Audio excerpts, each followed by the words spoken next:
अगला दूसरा काल है भक्ति काल। हमने अभी आदिकाल पूरा कर लिया है। अब नंबर 2 शुरू करेंगे भक्ति काल। ज्यादा कुछ उलझने से कोई मतलब नहीं है। जो मेन फैक्ट है उन्हें याद करते चलिए और नौकरी ले लीजिए। बाद में चाहे भूलो तो भूल, आप भूल जाओगे तो आपकी तनख्वाह कम नहीं होगी, गारंटी है मेरी। लिखते रह जाओ, बस एक बार पेपर फाइट कर लो, ज्वाइनिंग कर लो, फिर बढ़िया आराम से किताब लेके बढ़िया पढ़ाना बच्चों को, कोई तनख्वाह में कमी नहीं है। लेकिन अगर अपन अभी से थ्योरिकल में ज्यादा उलझते जाएंगे तो ये मेन चीजें छूट जाएंगी। इसलिए मैं केवल आपको फैक्ट बता रहा हूँ, उनको आपको रट लेना है, खत्म कहानी। ट्यूशन आएगा, राइट करना है, नौकरी लेनी है, पहली बात। ज्यादा ज्ञानी बनने से कोई मतलब नहीं है। तो भक्ति काल शुरू हो गया है। आदिकाल में जो चीजें उनको रट डालो, वो रटने के बाद में जब वो आपको ढंग से याद हो जाए, क्या हम इनको मतलब ये पच की पूरी तरह से भाई, मतलब पूरी तरह जम हो चुकी ना कराएंगे, फिर उसको बाद में थोड़ी सी और चीज पढ़ सकता हूँ, एक्स्ट्रा चीज, कोई गाइड लाना चाहो, दूसरी किताब लाना चाहो, फिर लाना। एक बार नींव मजबूत होनी चाहिए अपनी। अगर नींव मजबूत नहीं है तो उसके ऊपर बिल्डिंग खड़ी नहीं होगी। और आप सोचो कि नीचे बिल्डिंग खड़ी कर दिया तो ऐसा थोड़ी होगी। पहले नींव, तो नींव के लिए पत्थर रखने पड़ते हैं ना, बड़े मजबूत बाटे। कहीं ईंटा की नींव पर आता, ईंटों की नींव भरी जाती है क्या? नहीं भरी जाती ना, पत्थर की क्यों भरी जाती है? मेन ठोस चीजों की। तो मेन ठोस चीजें बढ़िया याद करो पहले, फिर उसके बाद जब नींव भर जाए आपके, यानी कि आपका बेसिक क्लियर हो जाए, उसके बाद आप चाहे जितना है, चाहे जो सी गाइड पढ़ो, आपको समझ में आ जाएगा। और आपको ये भी पता चलेगा इसको पढ़ने से मुझे फायदा है या नुकसान है। तो पहले आपको क्या करना है, नींव मजबूत। नींव मजबूत का मतलब है लाइन टू लाइन याद कर डालो। तो अब भक्ति काल शुरू करते हैं अपने। तो नॉर्मल सी बातें ये अपने को बड़े ध्यान रखनी है। सीधी सी बात है कि हिंदी साहित्य इतिहास का दूसरा कालखंड, पहला तो कौन सा था? आदिकाल था। दूसरा कालखंड पूर्व मध्यकाल या भक्ति काल के नाम से जाना जाता है। अलग अलग साहित्यकार ने अलग अलग नाम दिए, तो पूर्व मध्यकाल में इसका नाम दिया है। तो अपने तो यहाँ पर मेन नाम तो क्या है? भक्ति काल है। तो हिंदी साहित्य इतिहास में 4 कालखंड है। तो पहला तो आदिकाल है, दूसरा भक्ति काल है, तीसरा रीति काल है, चौथा आधुनिक काल है। नॉर्मल बात है। अब इसका समय 3 ही विद्वानों का लिया है मैंने, शुक्ल जी का, नगेंद्र जी का और हजारी प्रसाद जी। ये बहुत इंपॉर्टेंट है। जब ये याद हो जाए तो 2-4 और पकड़ लेंगे, लेकिन ये तो करें अपन याद। तो अपन 10, 15, 20, 25 लिख दिया, हमें तो आड़ा बाबू करो, फिर ये भी याद ना हो, वो भी याद ना हो, प्रश्न याद कर जाओगे फिर। हाँ, तो ध्यान दो, शुक्ल जी ने इस काल का समय, यानी कि इस काल की समय सीमा 1375 विक्रमी, ये ध्यान रखना भाई, से 1700 विक्रमी तक मानना। वो यहाँ ईस्वी लगा देता है और वही बच्चे फेल हो जाते हैं। या फिर वो डायरेक्ट शुक्ल जी का समय ये दे देगा 1318 से 1643 ईस्वी, और सोचेगा यार 1375 1700, फिर वहां दिमाग में नहीं आता कि विक्रमी है या ईस्वी। छप्पन का काल पूछ लिया था एक बार, तो सबिट हो गया 1956। हाँ, विक्रम सो था 1897-99। तो वहां पर ऐसी चीजें कर, वो बहुत खतरनाक होते पेपर बनाने वाले। तो आचार्य शुक्ल ने इस काल की समय सीमा क्या मानी है? 1375 से 1700 ईस्वी। सीधी सी बात है, इन्होंने पहले क्या मानी थी? आदिकाल पढ़ा था आपने, 1375 तक इन्होंने आदिकाल की मानी थी, तो वहां से शुरू हो जाएगी। तो 1375 विक्रमी से 1700 विक्रमी, विक्रमी में इन्हीं का नाम है, ध्यान रखना। आचार्य शुक्ल ने भक्ति काल की समय सीमा 1375 विक्रमी से 1700 विक्रमी तक मानी है। 1375 में से 57 साल माइनस करेंगे तो 1318 आ जाएगा, और यहाँ 1700 में से 57 साल माइनस करेंगे तो 1643 आ जाएगा। ईस्वी और विक्रमी में 57 साल का अंतर होता है। तो ये भी अपने को याद करें, 1318 से 1643, या फिर अगर विक्रमी पूछे तो 1375 विक्रमी से 1700 विक्रमी तक। ये आचार्य शुक्ल के अनुसार। आता है डॉक्टर नगेंद्र, कि डॉक्टर नगेंद्र ने भक्ति काल की समय सीमा क्या मानी है? बिल्कुल सिंपल है, 1350 1650। नगेंद्र कपड़ा ले मांगो 1350 की तो शर्ट लायो, 1650 की पेंट। कौन? नगेंद्र। 1350 की तो शर्ट और 1650 की पेंट, जींस ले आए, हो जाएगा यार। नगेंद्र कपड़े पहनने गया, कपड़े लेने गया, तो 1350 की तो शर्ट लाया और 1650 की क्या लाया? जींस लाया। ठीक है, तो 1350 1650 आपने पास हमें याद करता दो, 1350 1650 लत्ता कपड़ा ले आया। आगे देखो, आचार्य हजारी प्रसाद द्विवेदी ने भक्ति काल की समय सीमा क्या मानी? 1417 हजारी ने 1417।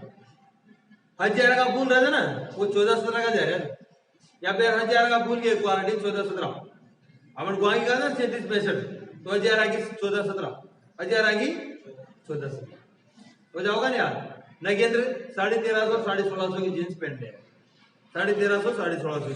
शुक्ल जी छोड़ो, शुक्ल जी का काम अलग है, विक्रम है वो तो 1375 1700। ठीक है, तो तीनों याद हो आपको। तो देखिए शुक्ल जी ने माना है 1375 विक्रमी से 1700 विक्रमी, यानी 1318 ईस्वी से 1643 ईस्वी तक। डॉक्टर नगेंद्र ने माना है 1350 ईस्वी से, यानी कि 1350 से 1650 ईस्वी तक, है ना। और हजारी प्रसाद द्विवेदी ने माना है 1400 ईस्वी से 1700 ईस्वी, 1400 ईस्वी से किसको, भक्ति काल की समय सीमा। तो ये समय सीमा हो गई। अब आगे बढ़ते हैं। देखिए भक्ति आंदोलन चल रहा और उसमें अपने समय सीमा पड़ी डॉक्टर नगेंद्र, हजारी प्रसाद द्विवेदी और शुक्ल की। अब देखिए कि भक्ति को या भक्ति आंदोलन को कौन कैसे मानता है कि ये भक्ति आई कैसे, इसकी शुरुआत कैसे हुई, कि भक्ति की तरफ लोगों का रवैया बदलने का क्या कारण था। भाई भक्ति क्यों शुरू की, लोगों ने भक्ति करना स्टार्ट क्यों किया, उसका अलग अलग इतिहासकार अलग अलग मत देते हैं। देखिए सबसे पहले आता है डॉक्टर आबिद हुसैन, प्रोफेसर ताराचंद्र और हुमायूं कबीर। भक्ति आंदोलन को क्या मानते हैं, मुस्लिम संस्कृति के प्रभाव का परिणाम मानते हैं, कि मुस्लिम कल्चर आए, मुस्लिमों ने भारत में आक्रमण किया और यहाँ पर आकर बस गए, और यहाँ पर उनकी जो कल्चर थी, मुस्लिम संस्कृति का जो प्रभाव पड़ा, उसके कारण यहाँ पर उसके परिणाम स्वरूप भक्ति आंदोलन शुरू हुआ। ठीक है, ये कौन कौन मानते हैं, आबिद हुसैन, ताराचंद और हुमायूं कबीर। ठीक है, आगे देखो। वेबर की व जॉर्ज गिरेसन ने भक्ति आंदोलन को ईसाइयत की देन कहा है। किसकी देन कहा है, ईसाई धर्म का प्रचार प्रसार हो रहा था उस समय, तो उसकी देन कहा है कि उसी के कारण भारत में यानी कि यहाँ पर भक्ति आंदोलन की शुरुआत हुई। कौन कौन मानते हैं ये, वेबर की और जॉर्ज गिरेसन। आगे देखो। अब आचार्य शुक्ल का बहुत इंपॉर्टेंट है कि आचार्य शुक्ल ने भक्ति आंदोलन के पीछे मुस्लिम आक्रमण की पराजय से उत्पन्न हताशा और निराशा को जिम्मेदार माना है, कि जब मुस्लिमों ने आक्रमण किया तो उसे यहाँ कहीं पराजित हो गए, कहीं राज्य पराजित हो गए। भाई आपने देखा होगा कहीं यहाँ पर बाबर वगैरह आने के बाद मुस्लिम साम्राज्य की स्थापना हो गई, तो वो यहाँ पर आगे उन्होंने यहाँ के राजाओं को पराजित कर दिया और यहाँ पर शासन स्थापित कर दिया। तो उसके बाद में सभी को तो नहीं किया, कई को किया, कई को नहीं किया, लेकिन ना उसके बाद में पराजय से जो उत्पन्न हताशा और निराशा उत्पन्न हुई, लोग क्या हो गए, हताश हो गए, हमारा राज्य नहीं आ सकता, निराश हो गए लोग। तो हताश और निराश होने के बाद में लोगों ने भगवान का नाम लेना शुरू किया, यानी कि भक्ति की तरफ वो अग्रसर होने लगे। तो आचार्य शुक्ल किसको जिम्मेदार मानते हैं, मुस्लिम आक्रमण की पराजय से उत्पन्न लोगों के हृदय में जो हताशा और निराशा है ना, उसी को वो भक्ति आंदोलन का जिम्मेदार मानते हैं, कि भक्ति की ओर इसीलिए लोग प्रवृत्त हुए। जब उनको डर लगा, भय लगा, इनको निराश हो गए, हार गए, तो वो भक्ति की तरफ प्रवृत्त होने लगे। ये किसने कहा, आचार्य शुक्ल ने कहा। आचार्य प्रसाद द्विवेदी क्या करते हैं, इन सभी मतों का खंडन करते हैं, सब गलत है। आचार्य प्रसाद द्विवेदी ने उक्त सभी मतों से असहमति व्यक्त करते हुए, एक भी मत से असहमत नहीं थे, सभी से असहमत थे। भक्ति को क्या बता, चली आ रही सांस्कृतिक परंपरा का अविच्छिन्न यानी कि अलग नहीं हो, ऐसा प्रभाव बताया है। कि भक्ति पहले से चली आ रही थी, ऐसा नहीं है कि जब मुस्लिमों ने आक्रमण किया उसके पहले भक्ति नहीं थी, यहाँ पर पहले भी भक्ति परंपरा। ऐसा नहीं है कि मुस्लिम संस्कृति और ईसाई धर्म इनके पहले भी भक्ति यहाँ पर थी।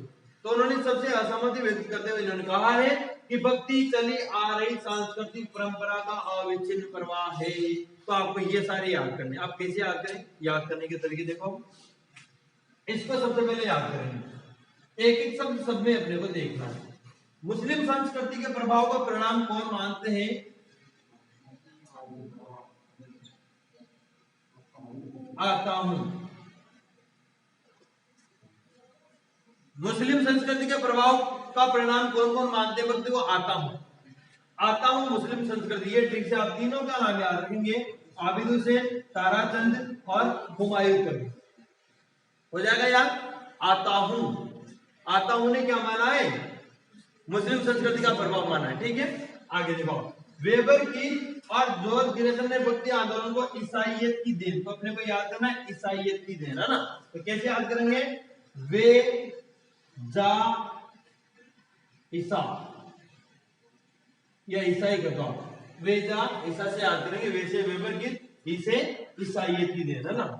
वे जो कर लो इसको, जो है ना ये, वे जो ईसा, वे जो ईसा आताप मुस्लिम संस्कृति, ये ऐसे क्वेश्चन आ जाते हैं, किसकी देन किसने माना है, इसकी किसने माना है, तो याद हो जाएगा अपने।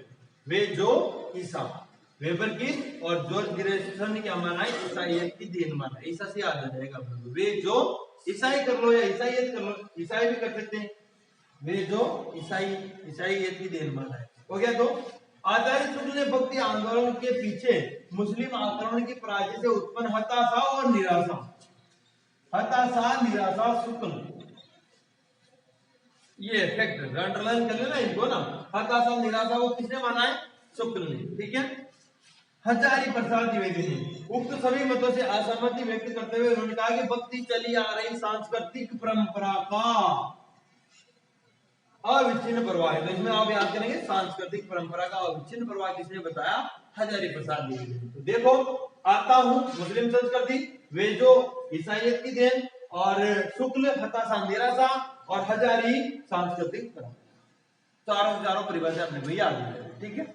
आगे चले, देखिए आप भक्ति आंदोलन में आगे इसका उद्भव कब कहां से हुआ, इसका पोषण वगैरह किन लोगों ने किया, तो 5-6 लाइनें आप ढंग से याद कर लीजिए, बस बाकी कुछ याद करने की जरूरत नहीं है। कि भक्ति आंदोलन का उद्भव दक्षिण भारत में माना जाता है, बस ये याद करना है आपको। डायरेक्ट क्वेश्चन आता है, भक्ति आंदोलन का उद्भव माना जाता है दक्षिण भारत, कहा माना जाता है, अपने भारत में जो दक्षिण का हिस्सा है, सबसे पहले ये वाले हिस्से में इसका उद्भव माना, और इस क्षेत्र को द्रविड़ करते हैं, है ना। उत्तर भारत, इसे उत्तर भारत यानी कि ये ऊपर वाले भारत में इसको लाने का श्रेय किसे दिया जाता है, रामानंद। भक्ति आंदोलन का उद्भव कहां माना जाता है, दक्षिण भारत में माना जाता है, और इसको दक्षिण भारत से उत्तर भारत में लाने का श्रेय किसे दिया जाता है, रामानंद जी को दिया जाता है। और इसके लिए ये पंक्तियां फेमस है, भक्ति उपजी द्राविड़ी, की भक्ति उपजी कहां पर, द्रविड़ में यानी कि दक्षिण भारत। ल्याए रामानंद, की उत्तर भारत में कौन लेकर आ गए इसको, रामानंद जी। प्रकट कीन कबीर, इसको प्रकट किया लोगों तक पहुंचा किसने, कबीर ने। और सप्तद्वीप नवखंड, सप्तद्वीपों और नवखंडों में ये बाद में फैल गई, चारों तरफ ये फैल गई, ठीक है। तो आपको 2 चीजें याद रखनी, भक्ति आंदोलन का उद्भव दक्षिण भारत में हुआ, और इसको उत्तर भारत की तरफ, अपन उत्तर भारत में ही राजस्थान वगैरह, तो उत्तर भारत में लाने का श्रेय किसे दिया जाता है, रामानंद जी को दिया जाता है। आगे देखिए, आलवार और नायनमार 2 प्रकार के संत हुए, बस नॉर्मल याद रखना है आपको। आलवार संतों ने दक्षिण भारत में भक्ति आंदोलन का पोषण किया।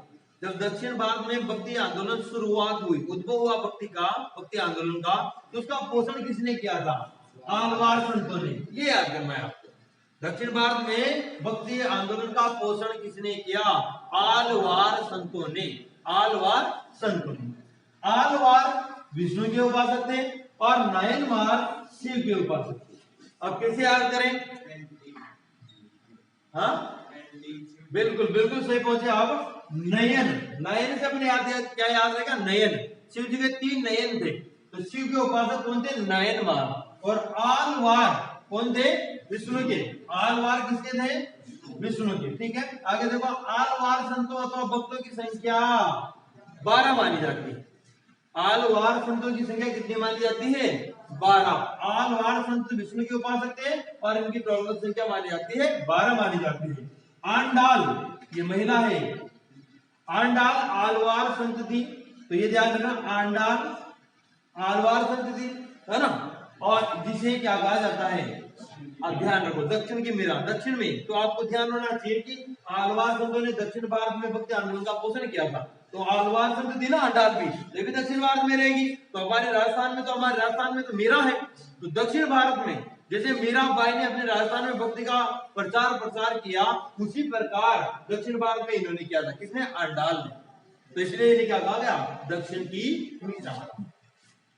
आलवार संतों के पदों का संग्रह नाथ मुनि ने किस नाम से किया? ये याद रखना है कि आलवार संतों के पदों का संग्रह नाथ मुनि ने किस नाम से किया? दिव्य प्रबंधन। किस नाम से किया? दिव्य प्रबंधन। दोबारा देखो एक बार वापस सभी को कि भक्ति आंदोलन का उद्भव कहाँ माना जाता है? दक्षिण भारत में माना जाता है। इसे उत्तर भारत में लाने का श्रेय किसे दिया जाता है? रामानंद को। सिंपल है, भक्ति उपजी द्राविड़ी ल्याए रामानंद, प्रकट कीन कबीर शब्द दिव्य नवखंड। आलवार संतों ने दक्षिण भारत में भक्ति का आंदोलन का क्या किया? पोषण किया। आलवार किसके उपासक थे? विष्णु के। और नयनवार किसके थे? शिव के। नयन शिव के, 3 नयन शिव के हैं। आलवार संतों तो भक्तों की संख्या कितनी है? 12 मानी जाती है। आंडाल भी आलवार संत थी जिसे दक्षिण की मीरा कहा जाता है। और आलवार संतों के पदों का संग्रह नाथ मुनि ने दिव्य प्रबंधन नाम से किया। ठीक है, देखिए भक्ति आंदोलन में जो प्रमुख भक्ति संप्रदाय हुए और उनके संस्थापक आचार्य कौन? प्रमुख भक्ति संप्रदाय और उनके संस्थापक आचार्य लिख तो रखा है हमने। एक तरफ तो सिद्धांत या दर्शन लिखना है, एक तरफ संस्थापक या आचार्य कहो या प्रवर्तक कहो, एक ही बात है। ये अच्छा है, इनको याद करना बड़ा जरूरी है। और याद होते हैं भूल जाते हैं, लेकिन आज याद ऐसा करेंगे कि भूलना नहीं जिंदगी भर।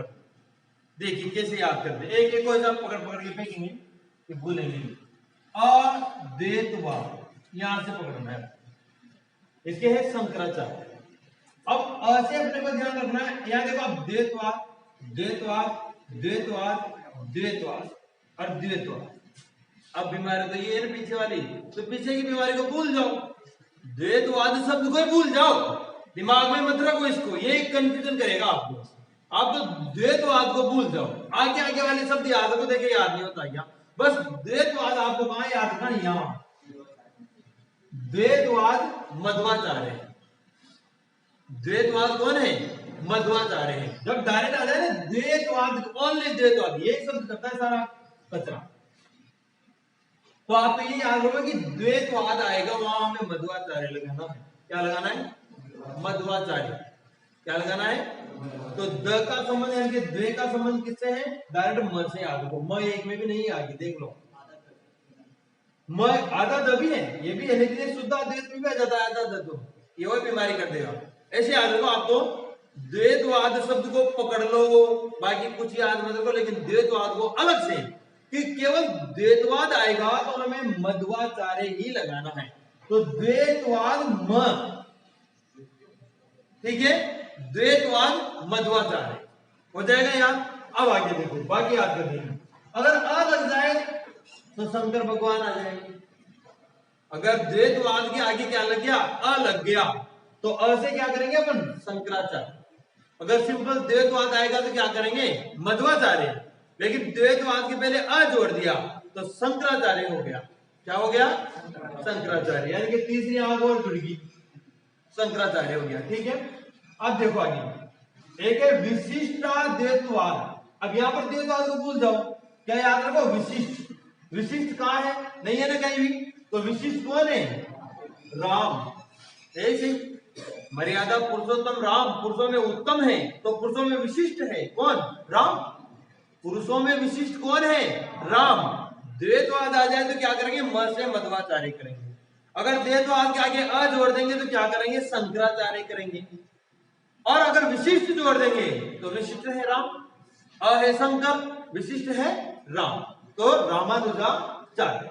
ठीक है, 3 याद हो गए, अद्वैतवाद, विशिष्टाद्वैतवाद और द्वैतवाद। आगे देखो द्वैता द्वैतवाद, इसको भी भूल जाओ द्वैतवाद को, यहां से हमें याद रखना है द्वैता निम्बार्काचार्य। अब द्वैता का मतलब आप क्या सोचो? देवता।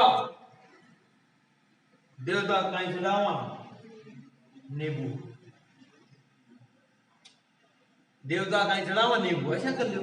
अगर ऐसे याद ना हो तो देता देता नींबू फूट गयो, दे देर दे देर है ना, देता देतवाद, देते देते नींबू फूट गया, तो देता देतवाद कैसे याद करेंगे? निम्बार्काचार्य हो जाएगा याद। तो देखो विशिष्ट आगे अगर देता जुड़ जाए, देता मतलब देवता, ध्यान रखो आप, देवता मतलब देवता जुड़ गया तो वो कौन हो गया? नींबू खा गया या निम्बार्क हो गया। दोबारा देखो द्वैतवाद मध्वाचार्य, अगर अ जुड़ेगा तो शंकराचार्य, विशिष्ट आएगा तो रामानुजाचार्य, और अगर मान लो द्वेता आ गया, देवता आ गया, तो निम्ब चढ़ा दो, निम्बार्काचार्य हो जाएगा। इसको भेदा भेद भी करते हैं, ठीक है। ये देखो शुद्धाद्वैतवाद, अब मान लो शुद्ध आ जाए, देवता तो है से, तो शुद्ध भगवान विष्णु तो शुद्ध है, इसमें कोई कंफ्यूजन है क्या? कोई दिक्कत है नहीं। शुद्ध कौन है? भगवान विष्णु।